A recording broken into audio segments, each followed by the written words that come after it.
உனக்கு கார் ஓட்ட தெரியாது, போய் டிராக்டர் ஓட்டு. இந்த ஒரு இன்சல்ட் தான் வேர்ல்டோட டாப் லக்ஸூரியஸ் பிராண்ட் லாம்போகினி உருவாக காரணம். ஒரு சின்ன அவமானம் எப்படி ஒரு பெரிய எம்பையரை உருவாக்கியிருக்குன்னு வாங்க பார்க்கலாம். 1960ல ஃபெரோசியோ லாம்போகினி ஒரு டிராக்டர் கம்பெனி ஓனர். அவரோட ஃபெராரி காரில் கிளச் ப்ராப்ளம்னு கம்ப்ளைண்ட் பண்ணாரு.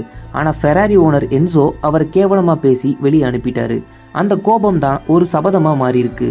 அடுத்த 4 மாதம் ராத்திரி பகலாக வேலை செஞ்சாரு. அப்போ உருவானது தான் லாம்போகினி 350 GT. இந்த காரில் ஃபெராரிட்ட இல்லாத V12 engine and smoother independent suspension இருந்துச்சு. ஃபெராரியை விட ஸ்பீடையும் கம்ஃபர்ட்டையும் சேர்த்து கொடுத்து உலகத்தையே திரும்பி பார்க்க வச்சாரு. ஒரு டிராக்டர் கம்பெனி ஓனரால் வேர்ல்டோட பெர்ஃபெக்ட் அண்ட் லக்ஸூரியஸ் காரை டிசைன் பண்ண முடியாதுன்னு நினச்ச என்சோவுக்கு இது ஒரு பெரிய ஸ்லாப். லெசன் சிம்பிள் தான். பீப்புள் டவுட் பண்ணலாம், இன்சல்ட் பண்ணலாம். அதை ஃபியூவலாக யூஸ் பண்ணுங்கள். உங்களோட பேஷனில் ஃபோக்கஸ் பண்ணினா நீங்களும் ஹிஸ்ட்ரியை கிரியேட் பண்ணலாம். இந்த வீடியோ பற்றி உங்கள் தாட்ஸை கமெண்ட்ஸில் சொல்லுங்கள்.